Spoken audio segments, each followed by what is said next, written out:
Quando alguém pergunta de onde vem minha força, minha resposta vem carregada de poeira e lembrança. Não deixo de sentir no peito o aperto de ter carregado tanta tristeza, sendo menina ainda, lá no sertão seco da Paraíba, quase sem ter tempo para aprender a sorrir. Sou Firmina, mulher de história comprida, e se você chegou nesse vídeo é porque também busca um sentido nas dores que a vida sempre traz. Não tenha dúvida, minha história vai te arrancar do silêncio e te jogar no meio desse mundo de saudade e superação. Agora, não espere alegria nesse começo, não. O que vai ouvir aqui é daquelas verdades que ninguém gosta de contar nos almoços de domingo. Aos 6 anos, eu já conhecia o peso da fome, da injustiça e do medo de perder tudo. Minha mãe, Severina, era costureira de mão fina, trabalhadora demais, mas o tempo não perdoa ninguém. Meu pai, Lourival, homem simples, lavrador dos brabos, foi levado pelo chão duro de terra rachada e pelo destino que nunca quis saber, de piedade. Naquele tempo, dinheiro só vinha em promessa, sorte nunca batia na nossa porteira, e cada noite era uma esperança de chuva que não caía. O dia amanhecia cedo no sítio dos meus pais, com cheiro de café ralo e vento seco cortando o rosto. Lembro do som do rádio velho, que ficava na prateleira, e do barulho das galinhas pedindo resto de milho, e eu, menina pequena, correndo descalça na terra que mais machucava que acolhia. Tinha um cheiro de esperança junto com cada suspiro. De vovó Maria, que sempre dizia: "Esqueça não, Firmina. Quem aguenta sofrimento aprende a dar valor ao respiro que a vida dá de vez em quando." O único brinquedo era uma lata velha amarrada num barbante. Boneca de verdade só via nas janelas de casa rica quando passava para vender as peças feitas por mamãe. Não existia tempo ruim que piorasse nosso cotidiano. Era trabalho desde cedo, ajudando a mãe e vendo o pai se desgastar no roçado, no sol de rachar. O medo morava dentro de casa, no olhar da mãe quando contava os cobres, no jeito manso do pai que nunca levantava a voz, mas ficava longo nos pensamentos olhando o horizonte, como quem espera a resposta que nunca vem. Ia dormir de barriga vazia muitas vezes, dividindo um punhado de farinha com meus 2 irmãos, cada um menor que o outro. Agora escute, se está se reconhecendo nessa história, aproveita que está aqui comigo. Se inscreve no canal porque cada inscrição ajuda essa mensagem a chegar em mais gente sofrida que precisa de palavra de coragem. E nem pense que vai ser esquecido. Todo mês, quem mais comenta e dá aquele like bonitão participa dos sorteios que eu preparo com cuidado, exclusivamente para os inscritos. Então não perde tempo, meu povo. Clica para se inscrever. Vai dar força para tantas vidas. 7 anos eu tinha quando tudo virou do avesso. Na cidade de Catolé do Rocha, o dono das terras, seu Durvalino, homem de pulso firme e coração duro, resolveu apertar os moradores. Passou de casa em casa cobrando dívidas feitas pro fiado de mantimento, ameaçando quem tivesse nome sujo. Deitada na rede ao entardecer, ouvia meu pai discutir baixinho com mãe sobre prazos, dinheiro emprestado, sobre a conta que não fecha. Lembranças de infância feliz viraram sombra. Fogueira de São João que eu dançava com meus irmãos parecia absurdo distante. A tempestade veio na forma de cobrança. Seu Durvalino chegou montado num cavalo preto, maior que qualquer esperança. Jogou o papo reto. Ou pagava a dívida naquele mês, ou teria que entregar alguém para ajudá-lo nos serviços da granja, até aprender o valor do compromisso, como ele dizia. O medo roeu por dentro, aquele olhar do pai, vazio, sem saída.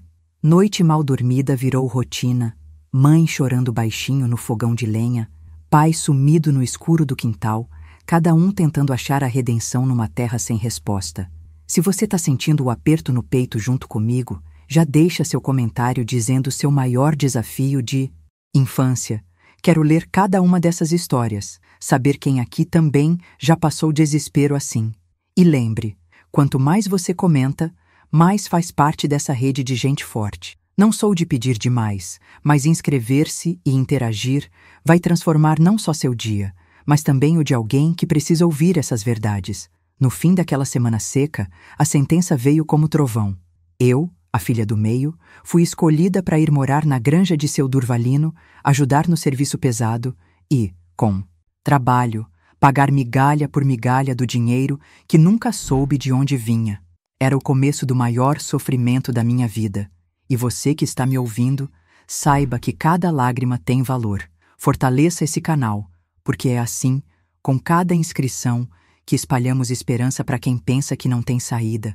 Posso ir adiante e te contar os próximos caminhos tortos dessa minha estrada e como sobrevivi ao pior? Me diga se posso seguir, que vou te mostrar tudo sem esconder nada. Setembro de 1987 nunca mais saiu da minha cabeça, menina. Foi quando pisei pela primeira vez no portão da propriedade de seu Durvalino, carregando nas costas uma trouxa de roupa velha que não chegava nem a encher uma caixa de sapato. O coração batia descompassado, não de alegria, mas de medo do que me esperava. Aos 7 anos, eu já sabia que a vida não perdoa os pobres, mas ainda não imaginava que ela podia ser tão cruel a ponto de arrancar uma criança do colo da mãe e jogar numa vida de trabalho pesado. A granja ficava na divisa entre Catolé do Rocha e São Bento, numa região onde o verde era raro e a esperança ainda mais escassa. Era um mundo completamente diferente do nosso sitinho pequeno. Currais enormes, casa grande com varanda larga e uma quantidade de gado que eu nunca tinha visto na vida. Logo na chegada, seu Durvalino me apresentou a Dona Antônia, uma mulher seca de corpo e alma que cuidava dos afazeres domésticos e comandava as outras empregadas. Ela me olhou de cima a baixo, com aquela cara de quem avalia um animal no mercado, e disse com a voz áspera: "Então você é a menina que veio pagar a conta do pai. Pois bem, aqui não tem moleza não. Quem não trabalha, não come." As palavras dela caíram no meu peito como pedrada, mas eu já estava acostumada com dureza. Então engoli o choro e respondi que estava pronta para o que fosse preciso. Mentira deslavada, porque por dentro eu estava apavorada. Mas criança pobre aprende cedo a fingir coragem quando não tem escolha. Me levaram para um quartinho nos fundos da casa grande que dividia com Joselina, uma moça de uns 15 anos que também estava ali pagando dívida da família. O cômodo era pequeno demais, sem janela, com 2 camas de solteiro feitas de madeira tosca e colchão de palha que fazia barulho toda vez que a gente se mexia. O cheiro de mofo era tão forte que demorei semanas para me acostumar, e as paredes tinham manchas de umidade que pareciam bichos na escuridão. Joselina foi a primeira pessoa que me mostrou um pouco de bondade naquele lugar maldito. Na primeira noite, quando me viu chorando baixinho, abraçada com a bonequinha de pano que minha mãe tinha feito para mim, ela veio se sentar na beirada da minha cama e disse: "Chora hoje, menina, porque amanhã não vai ter tempo nem lágrima sobrando." E se essa mensagem ressoou com você até aqui e quiser apoiar para que ela chegue a outras pessoas que também estão no limite, clique em "Valeu demais." Esse gesto pequeno ajuda a manter viva essa missão de levar luz a quem já perdeu a esperança. Gratidão imensa pela força que você está me dando aqui. As tarefas começaram no dia seguinte, antes mesmo do galo cantar. 5 da manhã eu já estava de pé, ajudando a preparar o café da manhã para os peões, lavando louça numa bacia de metal que gelava as mãos, e depois correndo para o curral para ajudar na ordenha das vacas. As mãos pequenas doíam de tanto apertar os tetos dos animais, e mais de uma vez levei coice que me deixou roxa por semanas. Dona Antônia não tinha paciência com criança inexperiente. Qualquer coisa feita errada era motivo para gritar, xingar e às vezes até dar uns tapas que ardiam mais na alma que no rosto. Presta atenção, sua inútil. Se não sabe fazer, aprende rápido, porque aqui ninguém tem tempo para ficar ensinando 2 vezes a mesma coisa. O pior não era nem o trabalho pesado, que já estava acostumada desde pequena. O que mais machucava era a solidão profunda que sentia, mesmo estando rodeada de gente. Saudade da mãe me consumia por dentro, especialmente na hora de dormir, quando o cansaço batia e a tristeza vinha junto como uma onda que me afogava.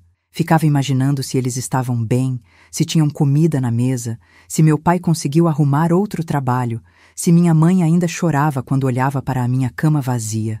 Às vezes, no meio da madrugada, acordava achando que estava em casa, mas aí via aquelas paredes mofadas e a realidade caía em cima de mim como um peso que esmagava o peito. Os domingos eram os dias mais difíceis, porque era quando as outras empregadas recebiam visita da família, e eu ficava vendo todo mundo abraçado, conversando, rindo, enquanto eu não tinha ninguém.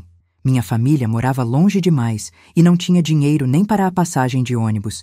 Então eu ficava sozinha, sentada debaixo de uma árvore no quintal, inventando conversa com minha boneca de pano e tentando não pensar em como era gostoso o abraço da minha mãe. Foi num desses domingos que conheci Pedrinho, um menino de mais ou menos a minha idade, filho de um dos vaqueiros. Ele vivia solto pela propriedade, sem obrigação nenhuma, além de brincar e incomodar os adultos. E quando me viu ali sozinha, veio puxar conversa.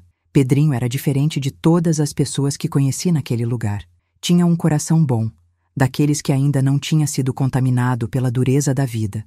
E por algum motivo que nunca entendi direito, resolveu me adotar como amiga. Nos domingos, quando eu estava livre das obrigações mais pesadas, ele aparecia com alguma brincadeira. Caça ao tesouro no mato, pescaria no açude pequeno que ficava na divisa da propriedade, ou simplesmente ficar sentado, conversando sobre os sonhos que cada um tinha. Ele queria ser piloto de avião, voar pelo mundo inteiro, conhecer o mar que nunca tinha visto. Eu queria voltar para casa, abraçar minha mãe e nunca mais passar um dia longe dela. Sonhos de criança, mas que naquele momento eram a única coisa que me mantinha viva. Foi Pedrinho quem me contou sobre Mariazinha, uma menina um pouco mais nova que eu, que também estava na propriedade pagando dívida da família. Ela trabalhava na casa grande, ajudando na cozinha e na limpeza, mas era tão pequena e franzina que mal conseguia carregar os baldes de água. Vivia apanhando da cozinheira porque quebrava louça, derrubava comida, ou simplesmente porque era criança tentando fazer serviço de adulto. Quando a vi pela primeira vez, meu coração apertou de uma forma diferente. Era como se estivesse olhando para mim mesma, só que ainda mais perdida e assustada. Mariazinha tinha 6 anos, cabelo cacheado, sempre desgrenhado, e uns olhos grandes que pareciam 2 poços de tristeza. A mãe dela tinha morrido no parto do irmão caçula, e o pai, desesperado com 3 filhos para criar sozinho e uma dívida que não conseguia pagar, teve que tomar a decisão mais dolorosa da vida: entregar a filha do meio para trabalhar até quitar o que devia. Era uma história ainda mais triste que a minha. E quando soube de tudo, entendi que não era só eu que estava carregando um fardo pesado demais para a idade. O mundo estava cheio de crianças como nós, pagando por erros que não cometeram, sofrendo por escolhas que nunca fizeram. Desde que soube da história da Mariazinha, comecei a prestar atenção nela. Via quando estava com fome, quando apanhava injustamente, quando chorava escondida no quintal depois de um dia especialmente difícil. E foi aí que descobri uma coisa importante sobre mim mesma. Por mais que estivesse sofrendo, ainda tinha compaixão suficiente para me importar com o sofrimento dos outros. Comecei a dividir minha comida com ela quando ninguém estava vendo, a ajudar nos serviços quando ela não estava dando conta, e a fazer companhia nas horas mais solitárias. Era pouco, mas era o que eu podia oferecer. A ligação entre nós 3, eu, Pedrinho e Mariazinha, foi crescendo aos poucos, criando uma espécie de família improvisada no meio daquela dureza toda. Pedrinho trazia doces que pegava escondido na despensa. Eu cuidava da Mariazinha como se fosse minha irmã mais nova, e ela retribuía com um sorriso tímido que iluminava os dias mais escuros. Era como se tivéssemos criado um mundinho paralelo, onde ainda existia bondade, cuidado e esperança, mesmo cercado por tanta injustiça e sofrimento. Posso continuar contando como essa nossa pequena família foi crescendo e como enfrentamos os desafios que vieram depois. Quero que você saiba que cada comentário seu me dá força para continuar, e se está gostando da história, não esquece de se inscrever no canal. É assim que essas mensagens chegam em mais gente que precisa ouvir. Escolha. Eu estava com 8 anos naquela altura, mais magra que vara de pescar, com as mãos calejadas de tanto trabalho pesado e uma tristeza no olho que nem todo o sol do Nordeste conseguia aquecer. O que mais me assombrava era ver como a injustiça virava rotina, como se fosse normal uma criança acordar de madrugada para trabalhar igual a um adulto, sem direito a reclamar, sem direito a chorar alto, sem direito a ser criança. Mariazinha já estava ficando adoentada de tanto esforço. tossia a noite inteira. E quando pedia para descansar, Dona Antônia gritava que menina fraca não serve para nada mesmo. Foi numa dessas manhãs de setembro que aconteceu algo que mudou nossa vida para sempre. Pedrinho apareceu no quartinho onde eu e Joselina dormíamos, com o rosto mais branco que algodão, os olhos arregalados de susto e as mãos tremendo de um jeito que nunca tinha visto. Ele estava tentando falar, mas as palavras não saíam, como se estivessem entaladas na garganta, junto com o medo. Firmina, você precisa ver uma coisa, mas não pode contar para ninguém, pelo amor de Deus, conseguiu sussurrar depois de um tempo que pareceu uma eternidade. O coração já estava disparado antes mesmo de saber o que tinha acontecido, porque quando alguém fala desse jeito, é sinal de que o pior está por vir. Ele me levou até os fundos da propriedade, onde ficava um galpão velho que usavam para guardar ração e ferramentas quebradas. Lugar esquecido por Deus, onde nem os cachorros gostavam de ir porque tinha um cheiro estranho que grudava na roupa. Quando chegamos perto, ouvi um choramingo baixinho, fraquinho, como de bicho ferido tentando não chamar a atenção. Pedrinho empurrou a porta de madeira carcomida. E o que vi lá dentro vai ficar gravado na minha memória até o dia que eu morrer. Era Zezinho, um menino de uns 10 anos que trabalhava no curral, amarrado numa corda, todo machucado, com marcas no corpo que mostravam que tinha apanhado muito, e os olhos tão fundos de dor que parecia que a alma tinha saído de dentro dele. Zezinho estava ali há 3 dias, sem comida, só com um pouquinho d'água que Pedrinho conseguia levar escondido. O crime dele? Tinha tentado fugir para casa porque não aguentava mais tanto sofrimento, mas foi pego antes de chegar na cidade. Seu Durvalino mandou amarrar o menino naquele galpão como castigo, para dar exemplo para os outros, e disse que só ia soltar quando ele aprendesse que lugar de devedor é trabalhando, não fugindo. As palavras do homem ecoaram na minha cabeça como chicotada, e foi naquele momento que entendi uma coisa que mudou tudo dentro de mim. Não éramos apenas crianças pagando dívida dos pais, éramos escravos, propriedade de gente sem coração, e se não fizéssemos alguma coisa, íamos morrer ali mesmo, longe de casa, longe de quem nos amava. Aquela noite não consegui pregar o olho. Ficava pensando no Zezinho sozinho no galpão, imaginando se ele estava com frio, se estava com medo, se estava pensando na mãe dele igual eu pensava na minha toda vez que o desespero batia. Joselina percebeu que eu estava inquieta e veio conversar baixinho para não acordar ninguém. Quando contei o que tinha visto, ela ficou calada por um tempo longo e depois disse uma coisa que nunca vou esquecer. Firmina, a gente não pode salvar todo mundo, mas talvez possa salvar uns poucos, e às vezes uns poucos já é muito. Era a primeira vez que alguém falava em salvar alguém, em fazer alguma coisa além de aguentar calado o que a vida jogava em cima da gente. No dia seguinte, começamos a planejar.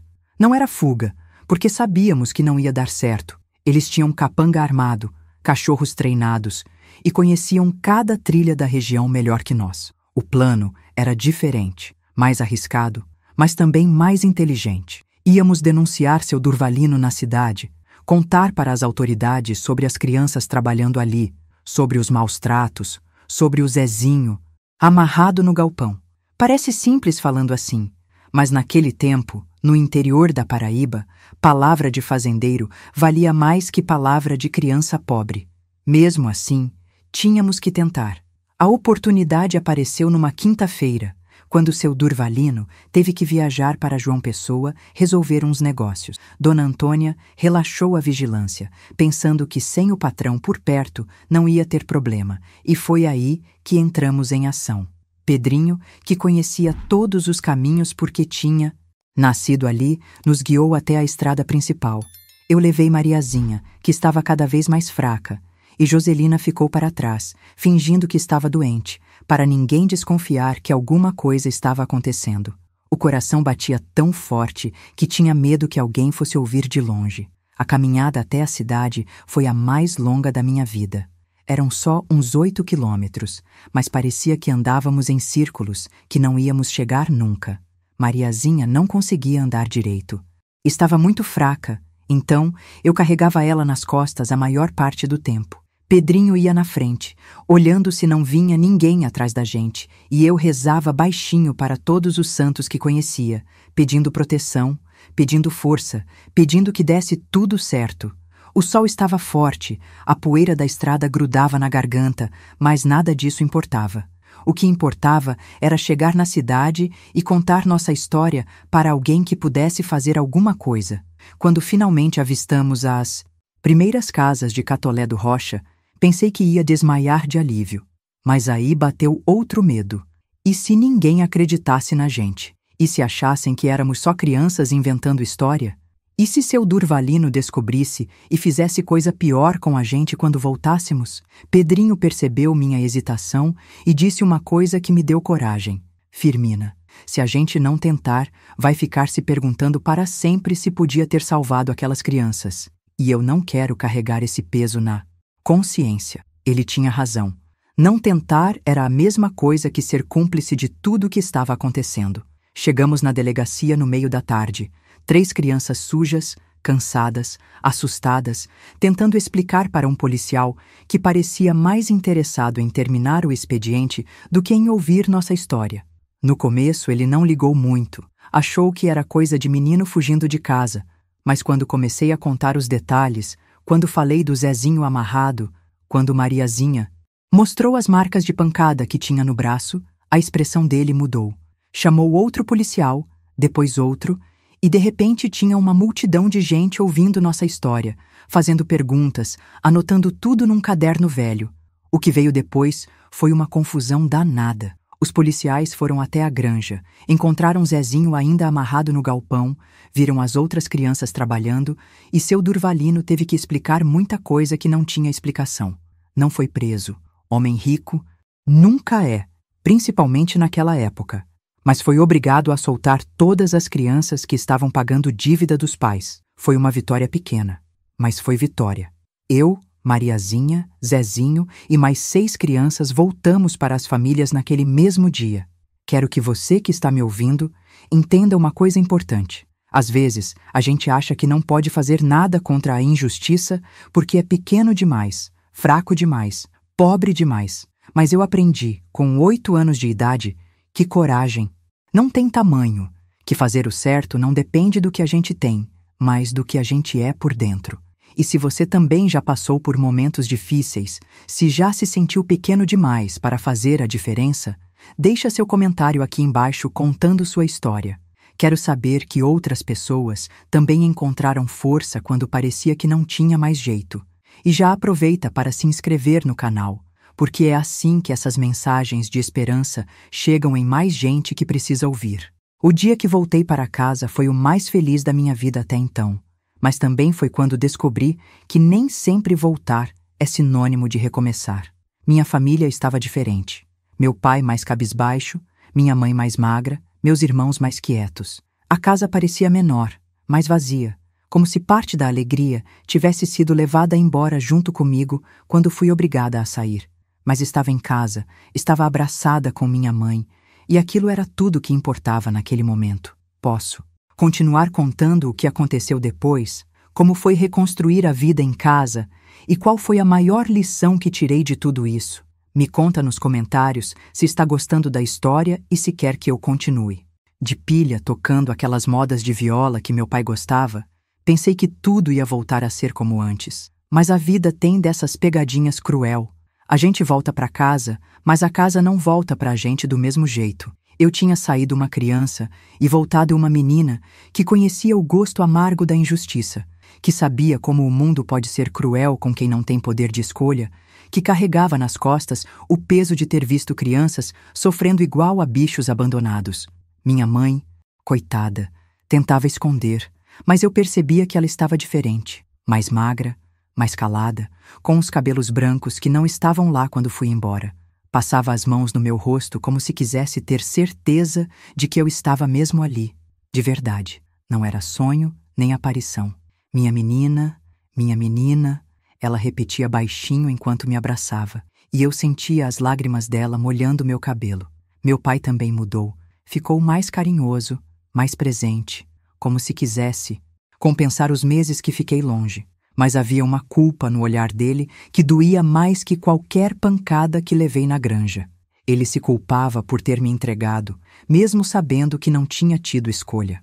Os primeiros dias foram estranhos. Acordava de madrugada, achando que tinha que ir ordenhar as vacas, que Dona Antônia ia aparecer gritando se eu não me levantasse logo. Demorei para entender que podia dormir até mais tarde, que podia brincar sem ter que esconder, que podia chorar alto se tivesse vontade. A liberdade, depois de tanto tempo, parecia uma roupa que não servia mais no meu corpo. Estava acostumada com a prisão, e agora tinha que reaprender a ser livre. Mariazinha também tinha voltado para a família dela, mas às vezes nos encontrávamos na feira da cidade. Ela estava mais alegre, mais saudável, brincando igual criança normal.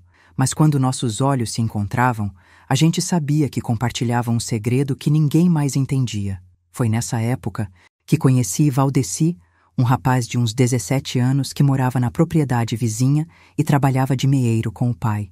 Ele tinha ouvido falar da nossa história, de como conseguimos denunciar seu Durvalino e libertar as crianças da granja, e veio conversar comigo numa tarde de domingo quando eu estava sozinha debaixo do pé de juazeiro. Você foi muito corajosa, ele disse com aquele jeito meio tímido de quem não está acostumado a conversar com menina. Não foi coragem, foi desespero. Respondi, e ele riu de um jeito gostoso que me fez sentir uma coisa estranha no peito, diferente de tudo que já tinha sentido na vida. E se você sentiu que essa mensagem te tocou de forma verdadeira até aqui, lembre-se, apoiar essa missão também é um gesto de amor. Se sentir no coração, clique em Valeu demais para que mais pessoas recebam palavras que salvam, acolhem e despertam. Cada gesto conta, cada apoio faz diferença na vida de alguém que precisa ouvir isso. Valdeci começou a aparecer mais vezes lá em casa. Conversava com meu pai sobre plantação, ajudava minha mãe a carregar água do poço e sempre arrumava um jeito de puxar conversa comigo. Era diferente dos meninos da minha idade, mais sério, mais maduro, como se já soubesse o que queria da vida. Me contava sobre os sonhos dele de ter terra própria, de plantar algodão e milho, de construir uma casa com varanda larga onde pudesse sentar no fim do dia para ver o sol se pôr. Sonhos simples, mas que pareciam gigantes para quem, como nós, estava acostumado com pouco. Eu estava com 9 anos quando comecei a entender que o que sentia por Valdeci era diferente da amizade que tinha pelos outros meninos. Quando ele chegava, meu coração disparava. Quando ele sorria para mim, sentia um calorzinho no peito que subia até as bochechas. Quando ele ia embora, ficava contando os dias para vê-lo de novo. Minha mãe percebia e sorria daquele jeito que mãe sorri quando vê a filha descobrindo o primeiro. Amor, mas meu pai ficava meio ressabiado, como todo pai fica quando percebe que a menina dele está crescendo. Os meses foram passando e eu fui amadurecendo de um jeito que surpreendia até a mim mesma. A experiência na granja tinha me ensinado coisas que outras crianças da minha idade não sabiam. Como reconhecer quando alguém estava mentindo, como perceber quando uma situação estava ficando perigosa, como cuidar de quem era mais fraco. Era como se tivesse uma sabedoria prematura, um conhecimento doloroso da vida que não combinava com a minha idade. Às vezes me sentia velha por dentro, cansada de coisas que nem deveria conhecer. Foi nessa época que aconteceu algo que mudou novamente o rumo da nossa vida. Seu Durvalino, mesmo tendo sido obrigado a soltar as crianças, não esqueceu o que tínhamos feito contra ele. Homem poderoso não gosta de ser contrariado, principalmente por gente pequena como nós. Começou a espalhar pela região que meu pai era encrenqueiro, que não pagava as contas, que não era confiável para negócio. Era uma vingança silenciosa, mas muito eficaz. Aos poucos, meu pai foi perdendo os clientes que compravam nossa produção, foi sendo excluído dos mutirões de colheita, foi ficando isolado na comunidade. A situação ficou tão difícil que meu pai teve que tomar uma decisão drástica. Vamos embora dali. Não posso criar minha família num lugar onde meu nome está sujo, ele disse numa noite depois do jantar, com aquela voz pesada de quem está carregando um fardo grande demais. Tenho um primo em Campina Grande que disse que lá tem trabalho na construção civil. Não é a vida que eu queria para vocês, mas pelo menos é longe das perseguições de seu Durvalino. O coração apertou quando ouvi aquilo. Ir embora significava deixar tudo de novo. A casa onde nasci, os vizinhos que nos ajudaram e principalmente o Valdeci, que nessa altura já era mais que um amigo para mim. A despedida foi uma das coisas mais dolorosas que já vivi. Valdeci apareceu na véspera da nossa viagem com um presentinho embrulhado em papel de pão. Era uma pulseirinha trançada que ele mesmo tinha feito, com 3 cordões de cores diferentes. O azul é a cor do céu, que vai estar sempre sobre você. O branco é a paz que eu desejo que você encontre. E o vermelho é o amor que eu vou sentir sempre, não importa a distância. Ele disse com a voz embargada. Colocou a pulseira no meu pulso com cuidado, como se fosse a coisa mais preciosa do mundo, e prometeu que um dia ia me procurar em Campina Grande. Promessa de menino apaixonado, mas que guardei no coração como se fosse juramento sagrado. A viagem para Campina Grande foi longa e silenciosa.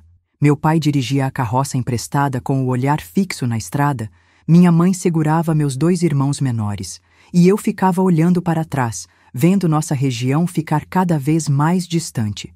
Levávamos pouca coisa, algumas roupas, os poucos objetos de valor que tínhamos e muita esperança de que na cidade grande as coisas fossem ser diferentes. Eu já tinha 11 anos nessa época, estava ficando mocinha e entendia que aquela mudança era mais que geográfica.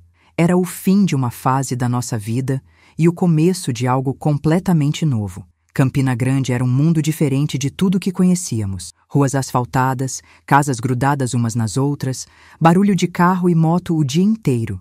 Gente correndo de um lado para outro como formiga trabalhando. Fomos morar num quartinho pequeno nos fundos de uma casa, na periferia da cidade, onde aluguel era mais barato. Era apertado para uma família de 5 pessoas, mas estava limpo, tinha energia elétrica e, coisa que me deixou maravilhada, água encanada dentro de casa. Luxo que nunca tinha experimentado na vida. Meu pai conseguiu trabalho numa obra de prédio residencial, trabalho pesado de carregar saco de cimento e misturar massa, mas que pagava melhor que qualquer coisa que conseguisse no interior. Minha mãe arrumou uns serviços de costura por encomenda e eu comecei a estudar numa escola pública do bairro. Foi a primeira vez na vida que tive oportunidade de frequentar escola de verdade, com professoras formadas, livros e outras crianças da minha idade que só se preocupavam com brincadeiras e lições de casa. Era um mundo novo, cheio de possibilidades que nem sabia que existiam. Na escola descobri que tinha facilidade para aprender. As professoras elogiavam minha dedicação, diziam que eu era esforçada e inteligente, palavras que nunca tinha ouvido ninguém usar para me descrever.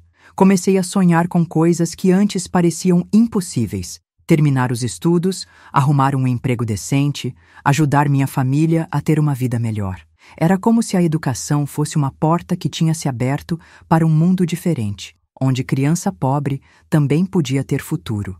Posso continuar contando como foi essa nova fase da minha vida na cidade grande e como o destino preparou outros encontros que mudaram tudo de novo? Quero saber se você está gostando da história. Deixa seu comentário aqui embaixo, me contando qual foi a mudança mais difícil que você já enfrentou na vida. O quartinho onde morávamos continuava apertado, mas agora parecia mais aconchegante, porque a gente tinha conseguido comprar umas coisinhas, uma mesinha para eu fazer as lições de casa, um radinho pequeno que tocava as músicas que eu gostava, e até uma cortininha florida que minha mãe costurou para dar mais alegria ao ambiente. Parecia pouco, mas para quem veio de onde viemos, era riqueza. Na escola, eu me destacava em português e matemática, e tinha uma professora, Dona Raimunda, que sempre dizia que eu tinha potencial para ir longe. Ela era uma senhora de uns 50 anos, cabelos sempre presos num coque apertado, que falava com autoridade, mas tinha um coração mole para os alunos mais pobres. Foi ela quem me inscreveu numa biblioteca comunitária que funcionava no centro da cidade, onde eu podia pegar livros emprestados e ficar lendo nas horas vagas. Descobrir os livros foi como descobrir que existia um mundo inteiro além daquele que eu conhecia, com histórias de pessoas que tinham vencido na vida mesmo começando de baixo, igual a mim. Mas nem tudo eram flores nessa nossa nova vida. Meu pai estava envelhecendo antes da hora por causa do trabalho pesado na construção civil. Chegava em casa todo dolorido, com as costas quebradas de tanto carregar peso. E às vezes eu o via tomando umas cachaçinhas para aliviar a dor, como ele dizia. Minha mãe se preocupava, porque sabia que quando o homem pobre começa a beber para esquecer os problemas, a situação pode ficar feia. Ela tentava conversar, mas papai ficava irritado, dizia que estava fazendo o melhor que podia para sustentar a família, e que ninguém tinha direito de reclamar. Discussões que me deixavam com aquele aperto no peito, lembrando dos tempos ruins que pensava ter ficado no passado. Foi nessa época turbulenta que aconteceu algo que mudou tudo de novo. Numa tarde de quinta-feira, quando eu estava voltando da biblioteca com uma pilha de livros debaixo do braço, escutei alguém me chamando pelo nome. Virei e quase não acreditei no que vi. Era Valdeci, o rapaz do interior que tinha se tornado meu primeiro amor. Estava mais alto, mais forte, com barba rala de homem jovem, mas com o mesmo sorriso que fazia meu coração disparar. Firmina, não acredito que é você, ele disse correndo para me encontrar, e quando me abraçou, senti que todos aqueles anos de saudade valeram a pena só por aquele momento. Valdeci tinha vindo para Campina Grande procurar trabalho, cansado da vida difícil no interior, onde as oportunidades eram raras, como chuva no sertão. Estava morando numa pensãozinha barata no centro da cidade, trabalhando de ajudante numa oficina mecânica, ganhando pouco, mas sonhando grande. Nunca te esqueci, Firmina. Guardei sua lembrança como se guarda tesouro, e agora que te encontrei, não vou deixar você sumir de novo, ele disse segurando minhas mãos. E eu senti meu rosto esquentar daquele jeito que só acontece quando a gente está feliz de verdade. Começamos a nos encontrar todas as tardes depois que eu saía da escola. Valdeci me esperava na Praça da Bandeira e caminhávamos pelas ruas da cidade conversando sobre tudo. Os sonhos que tínhamos, as dificuldades que estávamos enfrentando, os planos para o futuro. Ele queria montar a própria oficina, especializada em conserto de motocicleta, que estava virando o meio de transporte mais comum na cidade. Eu contava dos meus estudos, dos livros que estava lendo, da vontade que tinha de fazer um curso superior, coisa que parecia impossível para uma menina pobre como eu, mas que Dona Raimunda dizia que era possível com muito esforço e dedicação. Meus pais inicialmente ficaram desconfiados com o namoro. Você ainda é muito nova para estar se envolvendo com rapaz, minha mãe dizia, mas quando conheceram Valdeci direito, viram que ele era moço de caráter, trabalhador, respeitoso, que tinha intenções sérias comigo. Meu pai chegou a conversar com ele de homem para homem, como gostava de falar, deixando claro que eu era menina de família, que se quisesse namorar comigo, tinha que ser para casar, não para brincadeira. Valdeci respondeu que suas intenções eram as melhores possíveis, que me respeitava e que, quando tivesse condições, ia pedir minha mão em casamento do jeito certo. Mas a vida tem dessas reviravolas que a gente nunca espera. Numa manhã de março, meu pai não conseguiu levantar para ir trabalhar.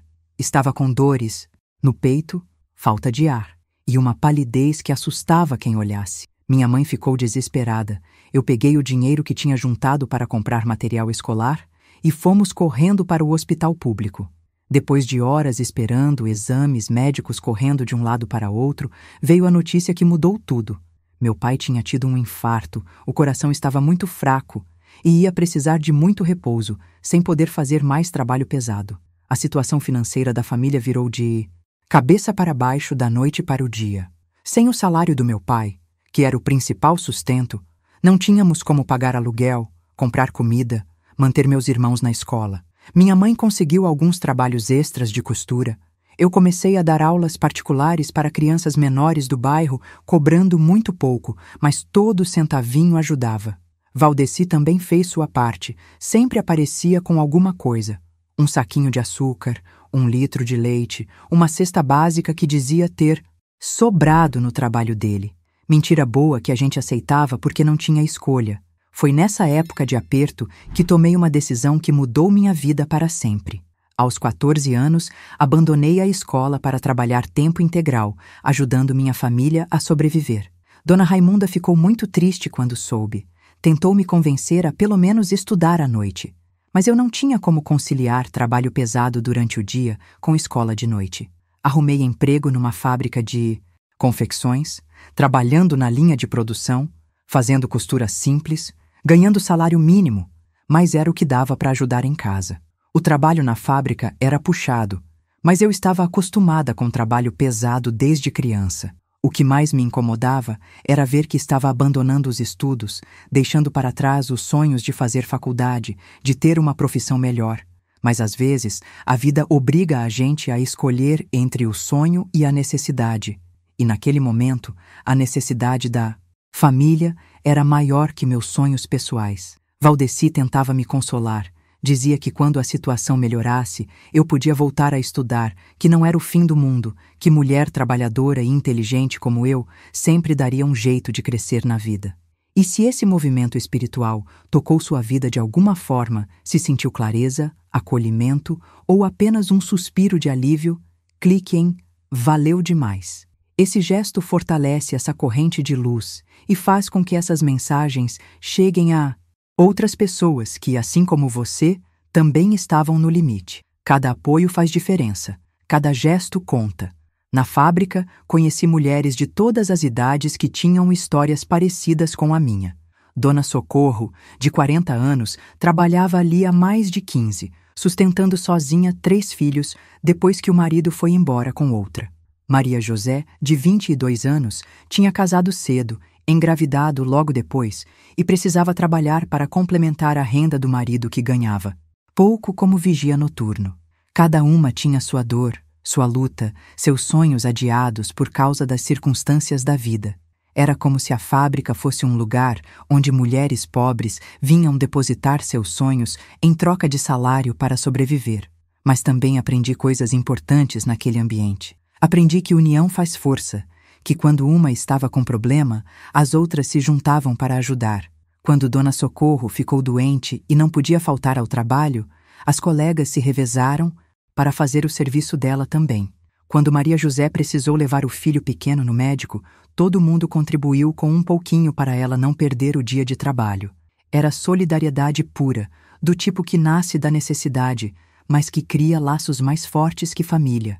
Os meses foram passando e a situação em casa foi se estabilizando aos poucos. Meu pai se recuperou do infarto, mas ficou limitado para trabalhos pesados. Conseguiu um emprego de porteiro num prédio residencial, trabalho mais leve, que não exigia tanto esforço físico. Minha mãe aumentou a clientela de costura, e com meu salário da fábrica, conseguíamos pagar as contas sem passar aperto. Não era abundância, mas era dignidade. Era a sensação de que estávamos conseguindo nos manter sem depender de ninguém. O namoro com Valdeci foi se aprofundando e amadurecendo junto com a gente.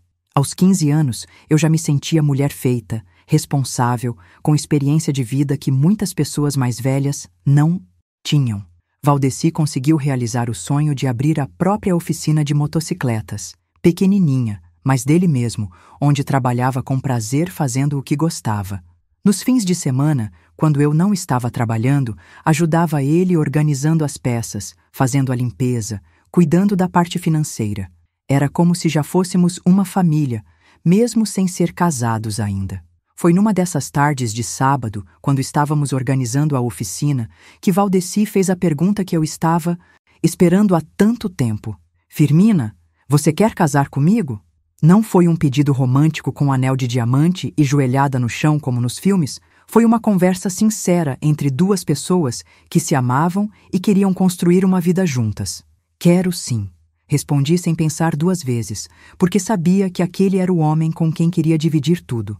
As alegrias, as tristezas, os sonhos e as dificuldades. Posso continuar contando como foi nosso casamento e os próximos desafios que enfrentamos? E você? Já passou por momento na vida onde teve que escolher entre seus sonhos pessoais e as necessidades da família? Conta aqui nos comentários. Quero conhecer sua história também. Da vizinha, um modelo simples de cor creme que minha mãe ajeitou para ficar no meu tamanho. Não tinha véu, não tinha festa grande, não tinha muitos convidados, mas tinha amor de verdade. E isso era tudo que importava para nós 2. Meu pai, ainda se recuperando do problema no coração, fez questão de me levar até o altar, e quando me entregou para Valdeci, vi lágrimas nos olhos dele, mistura de alegria e preocupação de pai, que vê a filha virando mulher antes da hora. A lua de mel foi passar o final de semana numa pousadinha simples em Areia, cidade vizinha conhecida pelas casas antigas e pelo clima mais fresco da serra. Era a primeira vez que eu saía de Campina Grande para passear, a primeira vez que dormia num hotel, por mais simples que fosse. Valdeci estava orgulhoso de poder me proporcionar aquilo, mesmo sendo pouco, e eu estava encantada com tudo. O quarto com banheiro privativo, as refeições servidas num restaurante, a possibilidade de acordar sem horário, para cumprir. Foram 2 dias de pura felicidade, longe das preocupações, só nós dois descobrindo como era bom estar casados, como era gostoso fazer planos para o futuro juntos. Voltamos para Campina Grande e fomos morar num quartinho pequeno que alugamos perto da oficina do Valdeci.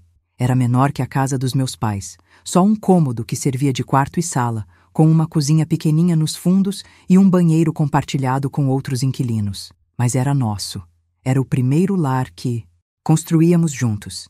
E isso fazia toda a diferença. Comprei umas cortininhas coloridas, uns vasinhos com plantas e transformei aquele espaço apertado num cantinho aconchegante onde éramos felizes de verdade. Nos primeiros meses de casamento, parecia que tudo estava dando certo. Valdeci trabalhando na oficina dele, eu na fábrica de confecções, conseguindo pagar as contas e ainda sobrar um pouquinho para os sonhos. Mas a vida tem dessas surpresas que mudam tudo de uma hora para outra.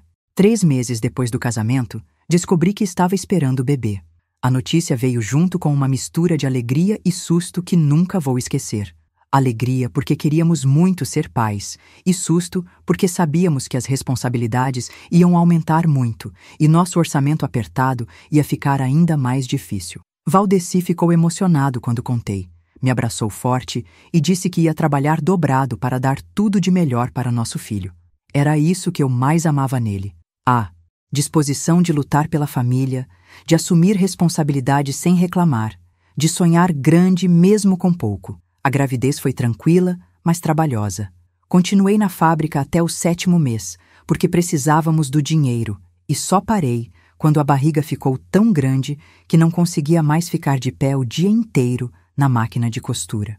Valdeci ficava preocupado, dizia que eu estava me esforçando demais, mas eu conhecia nossa situação financeira e sabia que cada dia de trabalho fazia diferença no orçamento da casa.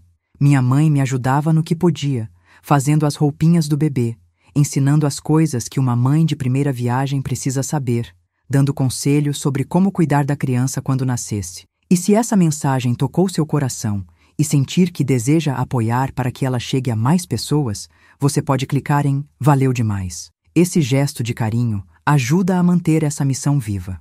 Obrigada de coração por estar aqui comigo, compartilhando essa jornada. Minha filha nasceu num dezembro quentinho, numa maternidade pública de Campina Grande, depois de 12 horas de trabalho de parto que quase me mataram de dor. Mas quando a enfermeira colocou aquela criaturinha nos meus braços, quando vi aqueles olhinhos miúdos me olhando, quando senti aquela pele macia encostada no meu peito, entendi o que significa amor incondicional. Demos o nome de Solange, porque queríamos que ela fosse uma menina que trouxesse luz para onde chegasse, igual ao significado do nome dela. Valdeci chorou quando a viu pela primeira vez, esse homem forte e trabalhador virando criança na frente da própria filha. É ela que vai mudar nossa história, Firmina. É ela que vai ter todas as oportunidades que a gente não teve, ele disse segurando a menina com tanto cuidado como se fosse de cristal. Os primeiros meses com o bebê em casa foram os mais difíceis da minha vida até então. Acordar de 2 em 2 horas para amamentar, trocar fraldas, acalmar quando ela chorava, tudo isso sem experiência nenhuma e com muito pouco dinheiro para comprar as coisas que ela precisava. Valdeci trabalhava ainda mais horas na oficina, pegando serviços extras nos finais de semana, e eu fazia alguns trabalhos de costura em casa quando a menina dormia, para complementar a renda. Era cansaço que doía no corpo, mas também era uma felicidade inexplicável de ver nossa filha crescendo saudável, esperta, sorridente. Quando Solange completou 6 meses, tive que voltar a trabalhar na fábrica porque a licença maternidade tinha acabado e precisávamos do meu salário. Foi uma das decisões mais dolorosas que já tomei. Deixar minha filha pequeninha com minha mãe para ir trabalhar o dia inteiro longe dela. Chorava no caminho para o trabalho, chorava no horário do almoço pensando nela. E quando chegava em casa, correndo para pegá-la no colo, ela às vezes nem me reconhecia direito porque ficava mais tempo com a vovó do que comigo. Era o preço que mulher pobre paga para sustentar a família. Sacrificar momentos preciosos com os filhos para garantir que eles tenham comida na mesa. Na fábrica, as colegas de trabalho entendiam minha situação porque a maioria passava pela mesma coisa. Dona Socorro, que já tinha criado os 3 filhos trabalhando ali, me dava conselhos sobre como conciliar maternidade com trabalho pesado. Menina, você vai se culpar muito no começo, achando que está sendo mãe ruim por trabalhar fora. Mas lembra que você está trabalhando exatamente para ser boa mãe, para dar condições decentes para sua filha crescer. Ela dizia quando me via chorando no banheiro da fábrica, depois de falar com minha mãe pelo telefone público e saber que Solange estava com febre. Os anos foram passando e nossa vida foi se estabilizando aos poucos. Valdeci conseguiu expandir a oficina, contratar um ajudante e começou a ganhar melhor. Eu fui promovida na fábrica para uma função de supervisão, ganhando um pouquinho mais e com horário um pouco mais flexível. Conseguimos sair do quartinho pequeno e alugar uma casa de verdade, com 2 quartos, sala, cozinha e até uma área nos fundos onde Solange podia brincar. Parecia palácio depois de tanto tempo morando espremidos e a alegria de ver nossa filha correndo livre pela casa, brincando no quintal, era recompensa por todos os sacrifícios que tínhamos feito. Solange cresceu sendo uma menina alegre, inteligente, curiosa sobre tudo. Desde pequeninha mostrava interesse por livros, gostava de ouvir histórias, fazia perguntas sobre tudo que via. Eu e Valdeci fazíamos questão de estimular essa curiosidade, mesmo com nossa educação limitada. Comprávamos gibis usados na feira, levávamos ela na biblioteca pública nos fins de semana, contávamos histórias que inventávamos na hora para ela dormir. Queríamos que ela tivesse todas as oportunidades de estudo que nós não tivemos. Queríamos que ela fosse diferente, que pudesse escolher o próprio futuro. Quando Solange completou 5 anos, aconteceu algo que mudou novamente o rumo da nossa vida. Valdeci começou a reclamar de dores de cabeça constantes, vista embaçada, tontura. No começo, achamos que era excesso de trabalho, cansaço acumulado, mas quando os sintomas pioraram, fomos no médico do posto de saúde. Depois de alguns exames, veio a notícia que ninguém quer ouvir. Pressão alta descontrolada, com risco de derrame se não fosse tratada direito. O médico, foi claro, tinha que diminuir o ritmo de trabalho, evitar esforço físico excessivo, tomar remédio controlado pelo resto da vida. Era o começo de mais uma fase difícil na nossa jornada. Valdeci precisou contratar mais um funcionário para a oficina e trabalhar menos horas, o que diminuiu nossa renda justamente quando os gastos com remédios aumentaram. Eu tive que fazer mais horas extras na fábrica, pegar trabalhos de costura em casa, tudo para manter o orçamento equilibrado. Solange, coitadinha, ficava mais tempo ainda com a vovó e eu me sentia culpada por não conseguir dar a atenção que ela merecia. Mas era o que dava para fazer. Cada um fazendo sua parte para a família não afundar. Foi nessa época de aperto que tomei uma decisão que surpreendeu todo mundo, inclusive a mim mesma. Aos 21 anos, mãe de uma menina de 5, casada há 6 anos, trabalhando há mais de 7 anos na fábrica, decidi voltar a estudar. Não podia mais aceitar que minha filha crescesse vendo uma mãe que não tinha nem o ensino fundamental completo. Queria ser exemplo para ela. Queria mostrar que nunca é tarde para correr atrás dos sonhos, que mulher pode ser mãe, esposa, trabalhadora e estudante ao mesmo tempo se tiver determinação suficiente. Posso continuar contando como foi conciliar trabalho, família e estudos e qual foi a maior lição que aprendi nessa fase. E você, já teve que tomar alguma decisão difícil para dar exemplo para os filhos? Conta aqui. Nos comentários, quero saber sua história também. Havia algo dentro de mim que gritava que eu precisava ser mais do que apenas uma operária de fábrica. Não por vergonha do trabalho, nunca tive vergonha de trabalhar honestamente, mas porque queria mostrar para minha filha que mulher pode ser qualquer coisa que sonhar, desde que tenha coragem de lutar pelos próprios objetivos. A matrícula no supletivo noturno da Escola Estadual Raul Córdula foi um momento marcante. Cheguei lá na secretaria com Solange na mão, porque não tinha com quem deixar ela, e quando a secretária perguntou minha escolaridade, tive que confessar que tinha parado no 6º ano do ensino fundamental. Senti vergonha na hora, mas depois pensei, Firmina, todo mundo tem que começar de algum lugar, e você está começando agora. A turma era formada por gente como eu, trabalhadores que tinham abandonado os estudos por necessidade, e agora estavam tentando recuperar o tempo perdido. Tinha pedreiro, doméstica, vendedor, motorista, gente de todas as idades, todos com o mesmo sonho de melhorar de vida através da educação. As primeiras semanas foram as mais difíceis. Chegava em casa às 7 da noite, depois de 10 horas trabalhando na fábrica, tomava banho correndo, jantava em 5 minutos e saía para a escola às 7h30. Valdeci ficava cuidando de Solange, ajudando ela com o dever de casa, dando banho, botando para dormir. Ele nunca reclamou. Nunca disse que era loucura da minha parte querer estudar naquela idade. Sempre me apoiou dizendo que eu estava certa, que educação era a única coisa que ninguém podia tirar da gente. Chegava da escola às 11 da noite, morta de cansaço, e ainda tinha que dar uma olhada nos cadernos, fazer as lições que não conseguia terminar na sala de aula. Na escola, descobri que tinha facilidade para algumas matérias e dificuldade para outras. Português e história eram fáceis para mim, porque sempre gostei de ler e tinha boa memória para guardar informações. Matemática e ciências eram meu terror, porque envolviam cálculos complicados que nunca tinha aprendido direito quando era criança. Mas tinha uma professora de matemática, Dona Josefa, que percebia minha dificuldade e sempre ficava uns minutinhos depois da aula me explicando de novo as coisas que não tinha entendido. Firmina, você é inteligente demais para desistir por causa de matemática. É só questão de prática. Ela dizia com paciência de quem realmente acredita no potencial dos alunos. Os colegas de turma viraram uma família para mim. Cada um carregava sua história de luta, seus motivos para estar ali, suas dificuldades para conciliar trabalho e estudos. Tinha o Antônio, pedreiro de 40 anos que queria abrir a própria construtora. A Maria das Dores, doméstica que sonhava em ser auxiliar de enfermagem. O João, vendedor ambulante que queria trabalhar no comércio formal. Todos nós sabíamos que aqueles 3 anos de supletivo podiam mudar nossas vidas para sempre. Então criamos uma rede de apoio. Quem sabia mais ajudava quem sabia menos. Quem faltava por problema no trabalho recebia os resumos das aulas. Quem estava desanimado recebia a palavra de encorajamento dos outros. Durante esse período, Solange cresceu vendo a mãe estudar.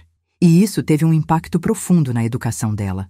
Quando eu estava fazendo lição de casa na mesa da cozinha, ela sentava do meu lado para fazer o dever de escola dela. Quando eu ficava acordada até tarde lendo para uma prova, ela via e entendia que estudar era importante. Mamãe, quando eu crescer também vou estudar muito igual você. Ela dizia com aquela seriedade de criança que já entende o valor das coisas. Era exatamente isso que eu queria. Que ela crescesse sabendo que educação era prioridade, que nunca era tarde para aprender, que mulher pode ser tudo o que quiser desde que se dedique. No 2º ano do supletivo, aconteceu algo que quase me fez desistir de tudo. A fábrica onde eu trabalhava passou por uma crise financeira e teve que demitir vários funcionários. Eu estava entre os demitidos, porque mesmo sendo supervisora, não tinha estudo suficiente para concorrer com pessoas que tinham o ensino médio completo. Foi um baque terrível, sem emprego, com contas para pagar, família para sustentar e ainda querendo continuar estudando. Valdeci estava ganhando menos por causa da limitação de trabalho que a pressão alta impunha. Então, nossa situação financeira ficou muito apertada. Passei 2 meses procurando emprego sem conseguir nada que pagasse decente.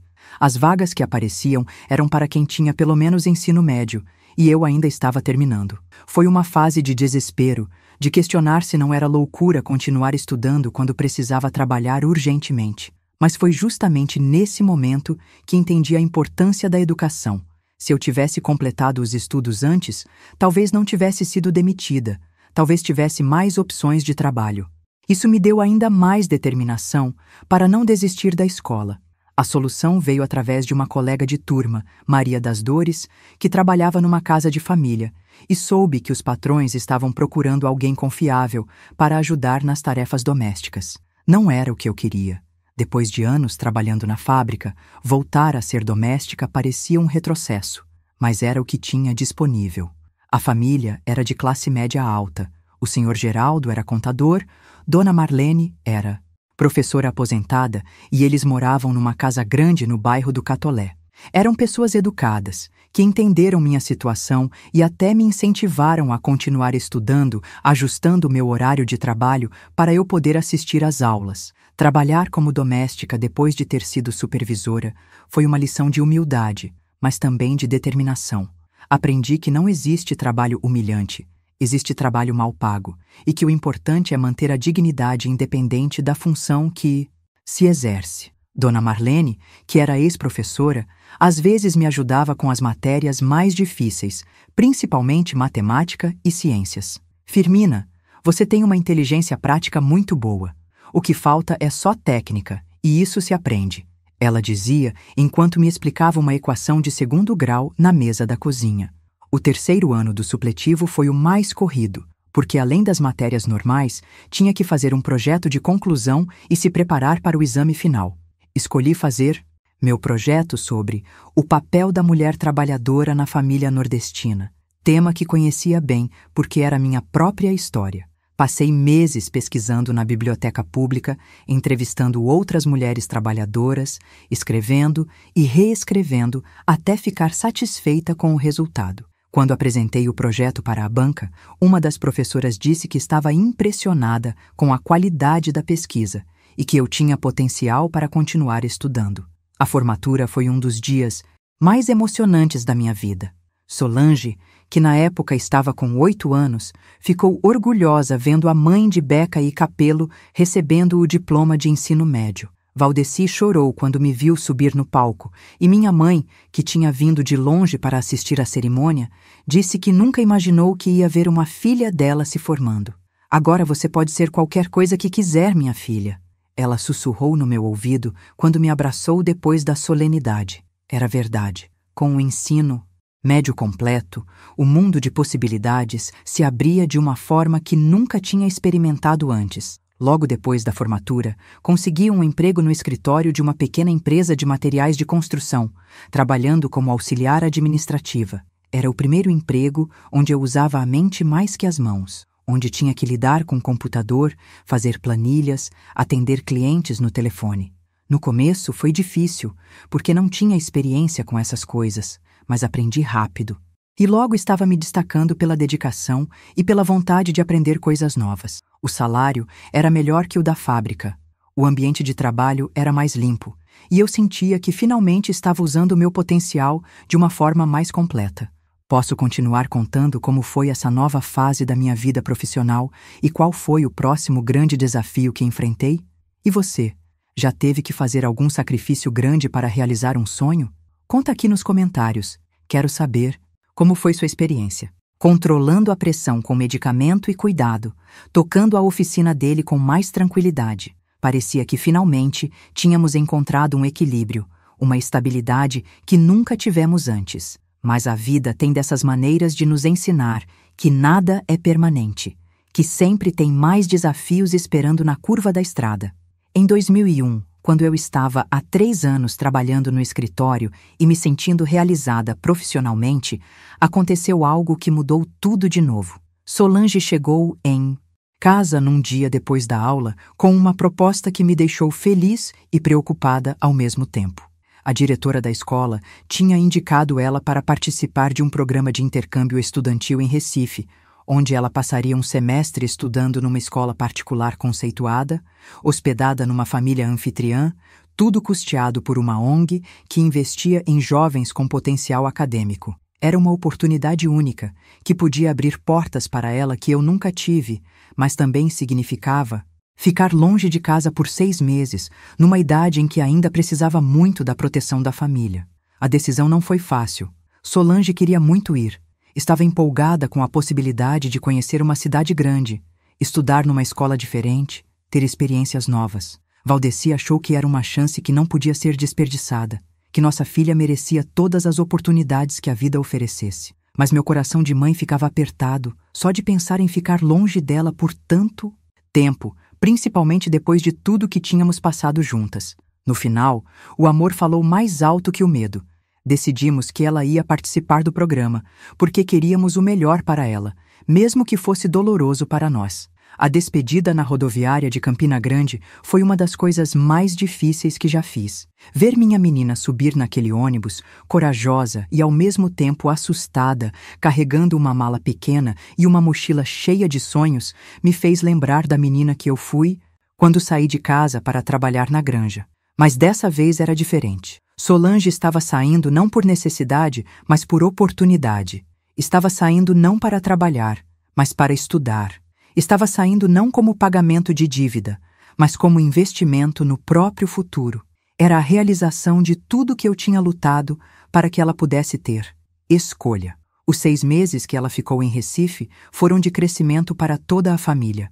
Solange ligava toda semana, contando das aulas, dos novos amigos, das coisas que estava aprendendo. A escola era muito diferente da de Campina Grande. Tinha laboratório de informática, biblioteca enorme, professores especializados, atividades extracurriculares que ampliavam os horizontes dos alunos.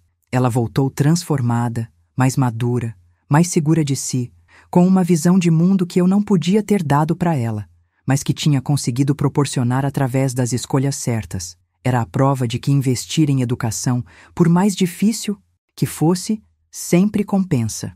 Durante esse período que Solange ficou fora, eu e Valdeci aproveitamos para fortalecer ainda mais nossa relação. Depois de anos focando principalmente na criação da filha e na estabilidade financeira, pudemos redescobrir um ao outro, conversar sobre nossos sonhos pessoais, planejar o futuro como casal. Foi quando decidimos que era hora de dar mais um passo importante: comprar uma casa própria. Cansados de pagar aluguel há tantos anos, juntando centavo por centavo, conseguimos dar entrada numa casinha simples no bairro do José Pinheiro. 3 quartos, sala, cozinha, banheiro e um pequeno quintal nos fundos. Nada luxuoso, mas nosso, conquistado com muito trabalho e sacrifício. Quando Solange voltou de Recife, encontrou uma família ainda mais unida e um lar que realmente era nosso. A casa nova representava mais que um imóvel, representava estabilidade, conquista, a certeza de que estávamos no caminho certo. Ela escolheu o quartinho dela, decorou do jeito que gostava e pela primeira vez na vida teve um espaço só seu, onde podia estudar, sonhar, planejar o futuro sem interrupção. Ver minha filha crescendo numa casa própria, com oportunidades que eu nunca tive, me enchia de orgulho e gratidão por todo o caminho difícil que percorremos até ali. No trabalho, também estava crescendo profissionalmente. O dono da empresa, seu Roberto, percebeu minha dedicação e capacidade de aprender coisas novas e foi me dando mais responsabilidades. Comecei a cuidar da parte financeira, depois do atendimento ao cliente, e finalmente fui promovida a gerente administrativa. Era um cargo que nunca tinha sonhado ocupar, principalmente sem ter ensino superior, mas minha experiência de vida, minha dedicação ao trabalho e minha habilidade para lidar com pessoas me qualificaram para a função. O salário melhorou significativamente e pela primeira vez na vida senti que estava ganhando o que merecia pelo que fazia. Mas foi nessa época de estabilidade que tomei a decisão mais corajosa da minha vida adulta. Aos 28 anos, mãe de uma adolescente de 15 anos, trabalhando em período integral, decidi fazer faculdade. Não era uma decisão prática, porque já estava bem no trabalho e tinha uma vida confortável. Era uma decisão emocional, um sonho antigo que nunca tinha morrido, uma necessidade de provar para mim mesma que podia chegar onde quisesse. Escolhi o curso de administração numa faculdade particular de Campina Grande, que oferecia aulas noturnas para trabalhadores que queriam se qualificar. A reação da família foi de apoio total. Solange ficou orgulhosa de ter uma mãe que nunca desistia de crescer e disse que ia me ajudar no que fosse preciso. Valdeci, como sempre, foi meu maior incentivador, assumindo mais responsabilidades em casa para eu ter tempo de estudar. Firmina, você já provou que pode conseguir tudo o que quer. Agora vai e conquista mais esse sonho. Ele disse no dia que fiz a matrícula. Era isso que eu mais amava na nossa relação. O apoio incondicional, a parceria verdadeira, a certeza de que um queria o sucesso do outro. Os 4 anos de faculdade foram intensos, mas recompensadores. Trabalhar o dia inteiro, assistir aula à noite, chegar em casa e ainda ter que estudar para provas e fazer trabalhos era um ritmo que exigia muito físico e emocional. Mas cada conhecimento novo que adquiria, cada conceito que entendia, cada projeto que desenvolvia me dava mais certeza de que estava no caminho certo. Na faculdade, conheci pessoas de diversas idades e backgrounds, alguns bem mais jovens, outros mais experientes, todos unidos pelo mesmo objetivo: crescer profissionalmente através da educação.